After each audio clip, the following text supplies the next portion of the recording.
Have you got that man here tonight, Lieutenant? You'll have to tell us, Mrs. Cedar. If he's here, I'll tell you all right. Uh-huh. Well, we can sit right here. There ought to be laws against a man like that, marrying woman after woman, stealing their money. There are, Mrs. Cedar. He must be found and punished, Lieutenant.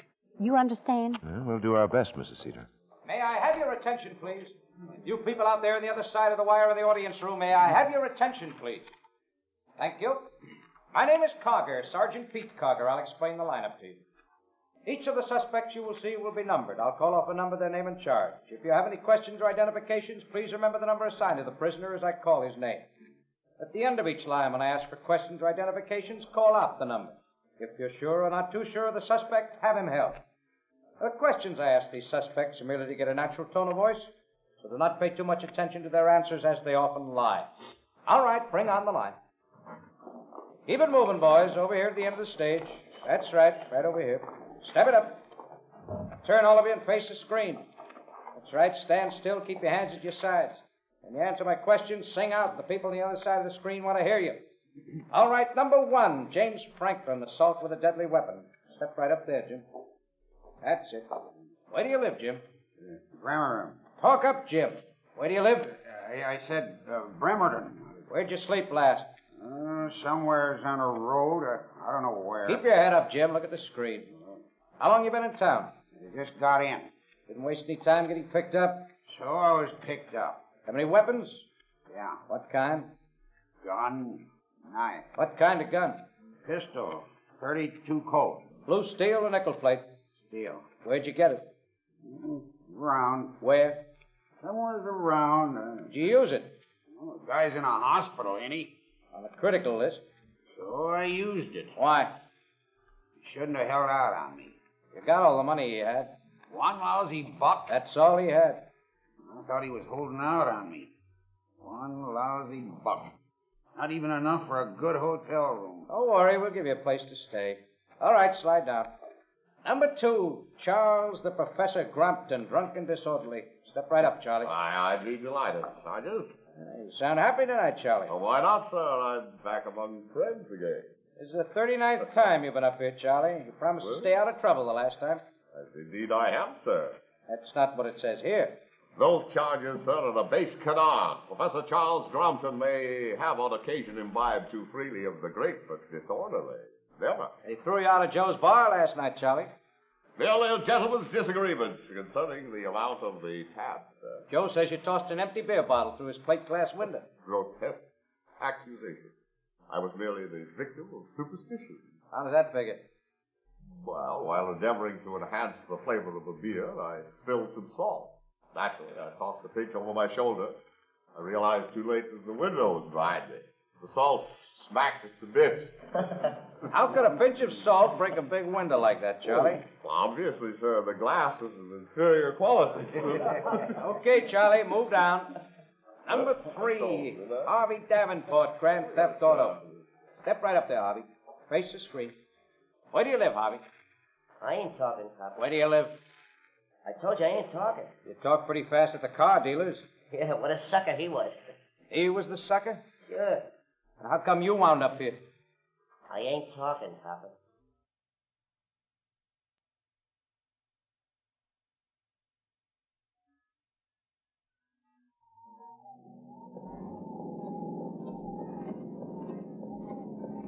Lousy night.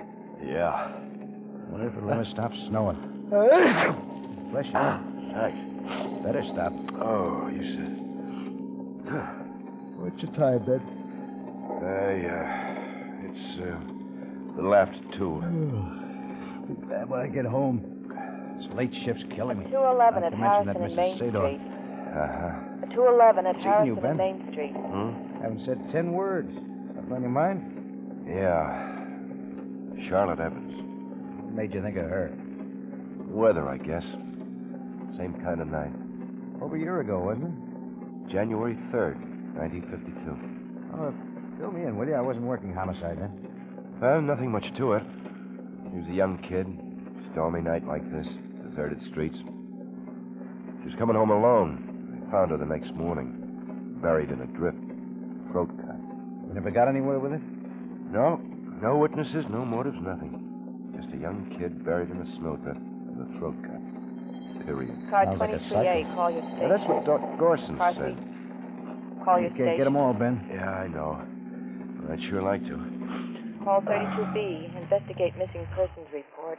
6720 thanks for the lift, Ben. Hartford. Right. Dorothy Shelton. What time will you pick me up? Car 32B, wait a minute. investigate a missing persons report at 6720 Hartford. Dorothy Shelton. This is 13K Guthrie. What's the dope on that missing persons assignment to 32B? Hold on, 13K. We'll check. It's got you all steamed, Ben. That address on Hartford. What about it? Well, it's just... Car 13K, on that missing persons report. Clocked in at 2:17 a.m. this date. Name Dorothy Shelton. 21, single, Caucasian. Reported missing since 7:45 p.m. by Father Thomas. Want the description? That'll hold me, thanks. Want to take a ride, Pete? 6720 Hartford? Yeah. Why? It's a block and a half from where Charlotte Evans was killed.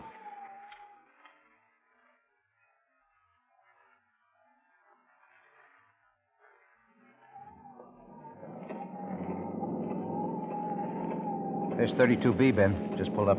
Yeah.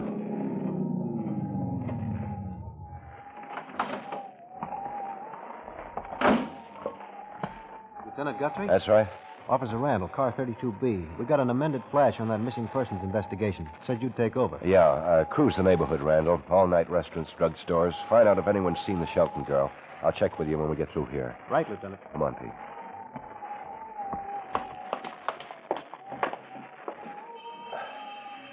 Sure is a lousy night. Yeah. Yes? Mr. Shelton? Yes. I'm Lieutenant Guthrie. This is Sergeant Carger. We're police officers. The police? You found her, Dorothy? And she's all right? No, we haven't found her yet, Mr. Shelton. Oh, I thought perhaps you... We'd like to get some details from you, please. Oh, yes, of course. Come in. Thanks. Come in. Thanks. In here, please. I'm sorry I was so insistent about this, Lieutenant. I know you don't usually do anything for at least 24 hours, but I know that something's happened to Dorothy. What makes you think so, Mr. Shelton? Well, I know my daughter. She'd never do anything like this. Be so late and not call or anything. She knows how I worry about her. There's just the two of us here, you see. And she's been missing since 7:45 last night? That's right. At least that's the time she left school. Now, what school is that, Mr. Shelton? The Gruyere Art School on Madison Avenue. She goes there on Tuesday and Friday nights. Anyone leave with her? Well, I asked the school that, and they said no. Is that her picture over there on the desk? Yes, that's she. Beautiful girl. Oh, she is. She's a wonderful girl, too. If anything happened to her... Could we borrow that photograph, please? Well, of course. Oh, anything. Yes, it's the only one I have like it. So you be careful. Oh, certainly. We'll return it tomorrow. Just want to have some copies run off. Dorothy. Could she be... I'll be right back. What do you think, Ben? Hard to tell. Could be routine. Yes? Love affair, running away from responsibility. Happens every day. Yeah. Only you don't think so, huh? Well... It's an Officer Randall. He wants to talk to you, Lieutenant. Oh, thanks, Mr. Shelton. What's up, Randall? Thought I'd better tell you first, Lieutenant. We got a flash on Dorothy Sheldon. Dead? Yeah. Where? 2 blocks over on Paulson Avenue. She was in a snowdrift. Throat cut.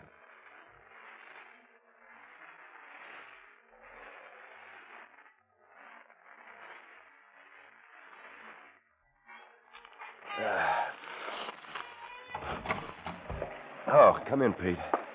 Anything new, Ben? It stopped snowing. That's all, huh? Just about. Dorothy Shelton left the Gruyere Art School around 7:45, all right. Got on a streetcar at Madison and Fulton at 8:03. Got off at Paulson and Hartford, 2 blocks from home, about 8:57.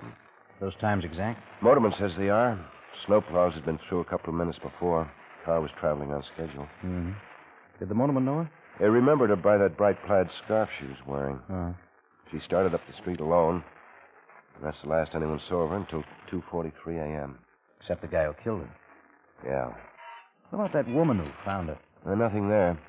She's driving home with her husband and a couple of friends. Headlights picked up the body when they turned into the driveway. Want some coffee? No thanks. Have something to keep me awake. Mind if I come in, gentlemen? Oh, make yourself at home, Doc. Looks like you're holding awake. We are. Want some coffee? No, thanks. Dorothy Shelton? That's right. And include Doc Gorson among the mourners. Who are you? I knew it was going to happen. Oh, that's an interesting statement. What do you mean, Doc? Remember Charlotte Evans? Yeah? Same man killed both girls. Well, how do you know? Look, it's a classic example of compulsive homicidal mania. It's all right here. Oh. This is practically a book, Doc. What a time for me. Okay. 2 crimes virtually identical. The victim's a young, slight girl. Cause of death, a slashed throat. Circumstances, a snowstorm. Girl walking home alone at night from a streetcar. Same time, same neighborhood. Same lack of obvious motive. All adds up to one thing. You're after a repetitive psychopathic killer. Well, there have been a lot of snowstorms the past year. Plenty of young girls out on the streets alone. How come he hasn't hit again before this?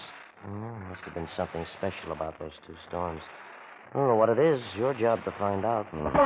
You'd better get that guy. Given the same conditions, a similar circumstance, he's going to kill again.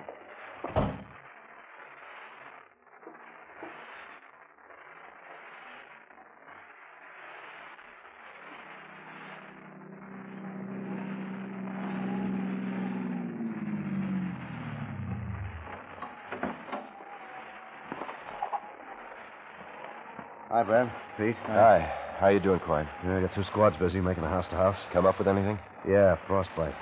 Man, it's cold. Nothing on Dorothy Shelton? And if they hadn't found her on that drift, I'd swear she never got off that streetcar. Well, somebody must have seen her. Keep checking. Sure. Going inside those houses, I get a chance to get warm. I'll see you later, Quine. Right, Brad. Well, that's a big help. Yeah. Think you'd come up with anything? Somebody had to see her. Her or the guy who killed her. Yeah, maybe not. Well, somebody had to. Oh, letting this thing ride you pretty hard, Ben. Remember what Doc Gorson said? Sure. Now, how much sleep you had the last 4 days? How much have you had? Okay. Where to now?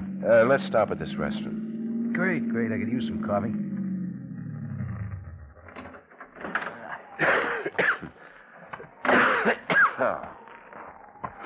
Sure got to get rid of this one. Oh, this'll help. Feels good in here. Yeah. Gives you a Hi, chill. fellas. What'll it be? Let's see. What kind of pie you got? Better take the apple. Okay. Yeah, me too. Coffee all the way around? Yep.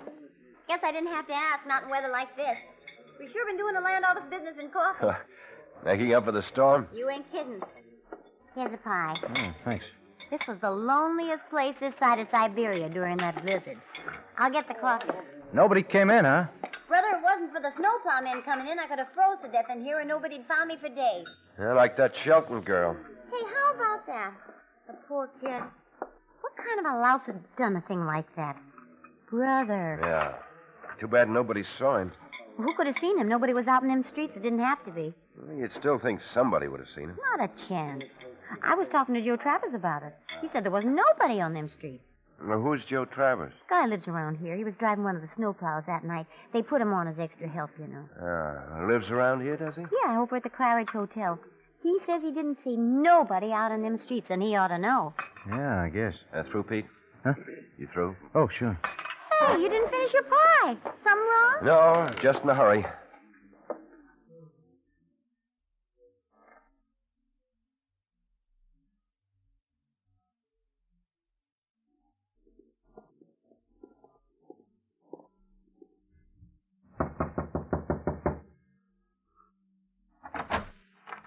Oh, hi there. Mr. Travers?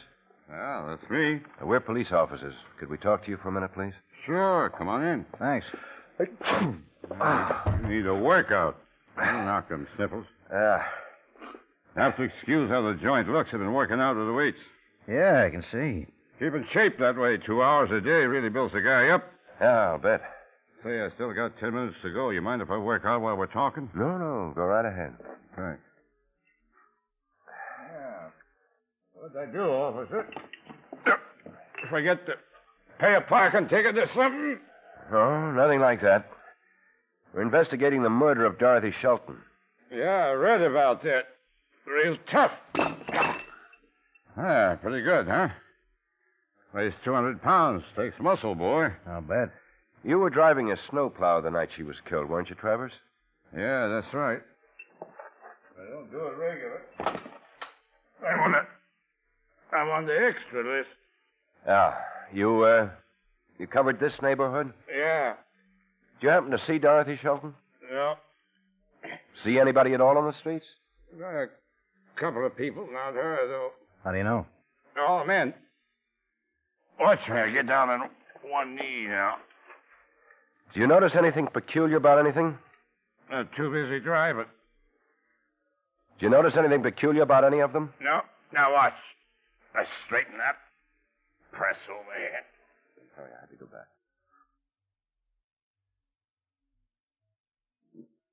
Notice anything peculiar about any of them? No. Too busy driving. Anything else you can tell us about it? No. Now watch. I straighten up. Press overhead. Down. That's really doing it, huh? We're trying to get some information, Travers. Sure. I told you everything I knew.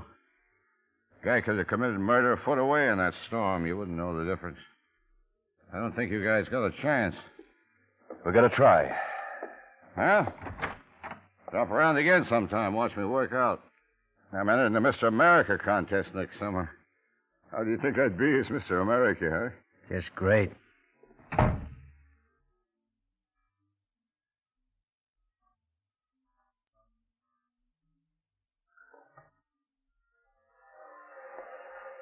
Check over those number 2 plows, boys. Give me a report by 5. Got a big one coming up. And forget the extra list. That'll hold for 24 hours.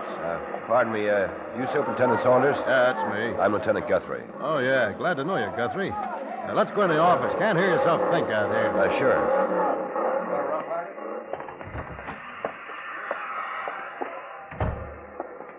There. That's better. Thanks. Sit down. Thanks.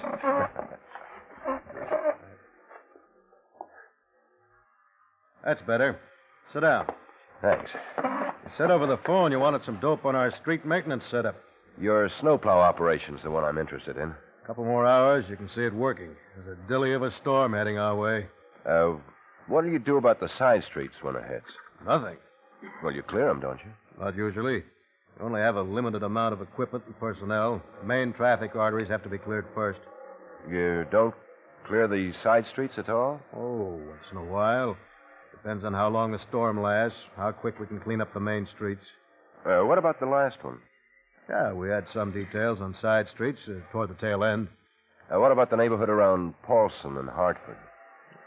Hard to remember. I don't think so, but let's take a look. Okay. Let's see. Paulson and Hartford.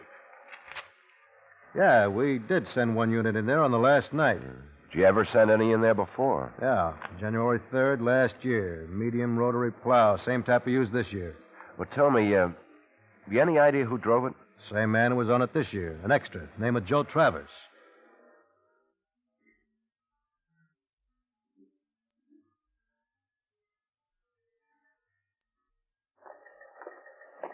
Communications all set, Ben? Yeah, Captain Waldo's holding emergency.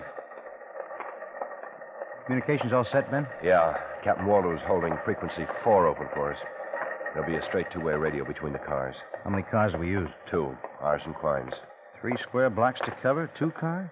Can't be helped. Even 2's pretty risky. Yeah, I guess. Klein. Yeah, Ben. Policewoman get here yet? Sergeant Barnes, yeah, she's here. Send her in. And see if you can get Superintendent Saunders at street maintenance. Right, Ben. Wonder how she's been doing. Well, we'll find out. Think it's going to work? Doc Gorson does. Take his word for it. We have to. Hello, Lieutenant. Come in, Sergeant. You know Pete Carger? How are you, Sergeant? Fine, thanks. Well, sit down. Oh, thanks. Well, how's it been going? Well, pretty well, I think. You've met Travers? It wasn't too difficult. I've had the apartment next to his for 4 days now. Uh-huh. Well, how's he been reacting? Pretty queer duck. Doesn't seem to have much interest in women. And at times I've seen a look in his eye that... Well, I know how Dorothy Shelton and Charlotte Evans must have felt.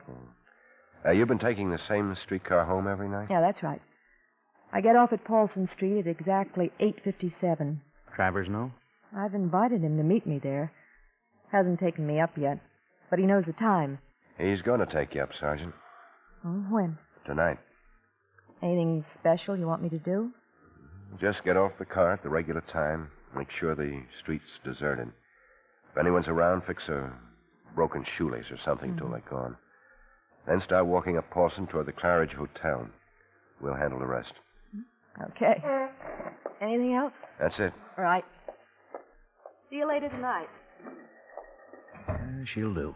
Yeah. Now, here's the diagram of the location.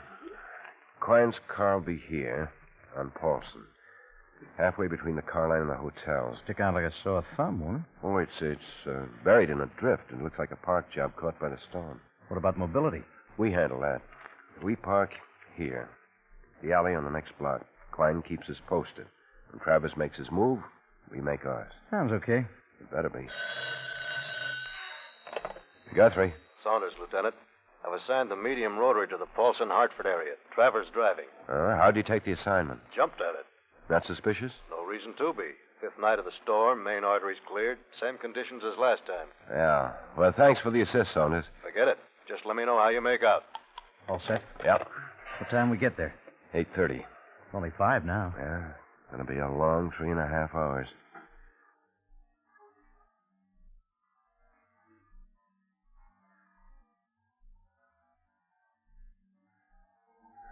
Really getting cold. Yeah. Storm's not letting up any. No. Almost time, isn't it? Yeah. 8:55. Couple more minutes. Yeah. The streetcar's on time. The car will be there. You wondering about Travers?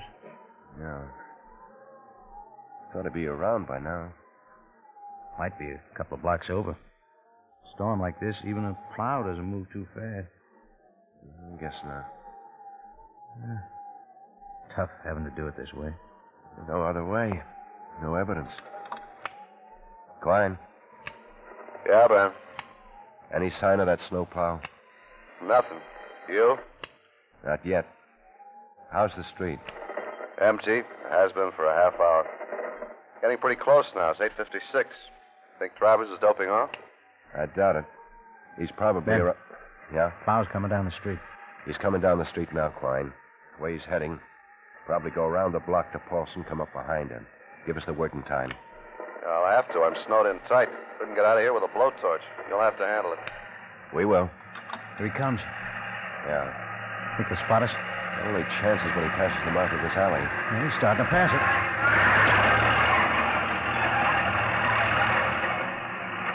What do you think? Hard to tell.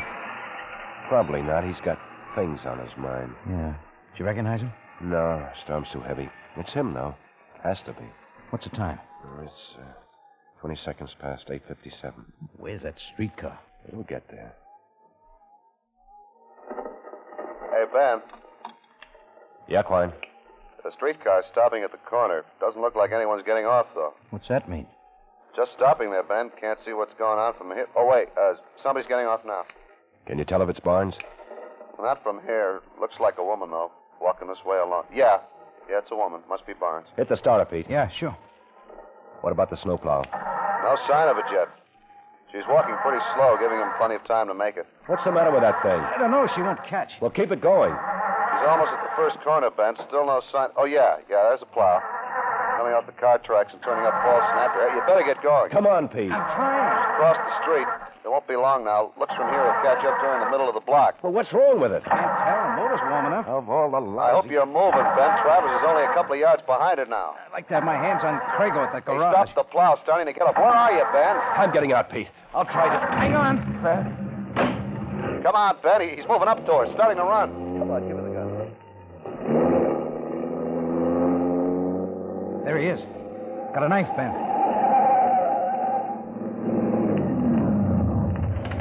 Hold it, Travers. What the... Where the devil did you come from?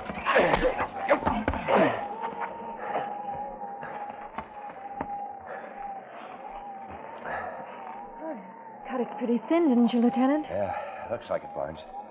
You okay? Sure, but let's get out of this storm. It's not helping your cold any.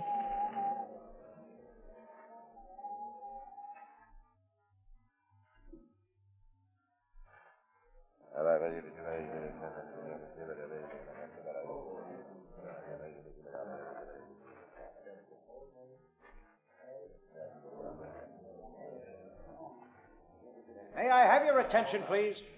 You people out there on the other side of the wire in the audience room, may I have your attention, please? Thank you. My name is Cogger, Sergeant Pete Cogger. I'll explain the lineup to you. Each of the suspects you will see will be numbered. I'll call off a number, the name, and charge. If you have any questions or identifications, please remember the number assigned to the prisoner as I call his name. At the end of each line, when I ask for questions or identifications, call out the number. If you're sure or not too sure of the suspect, have him held. The officers who took your name will assist you. They're seated among you. Please be prompt with your questions or identifications. When the prisoners leave here, they're sent to the washroom and dressed back into the jail clothes. It makes it quite difficult to bring them back after they leave here. Now, the questions I ask these suspects are merely to get a natural tone of voice, so do not pay too much attention to their answers.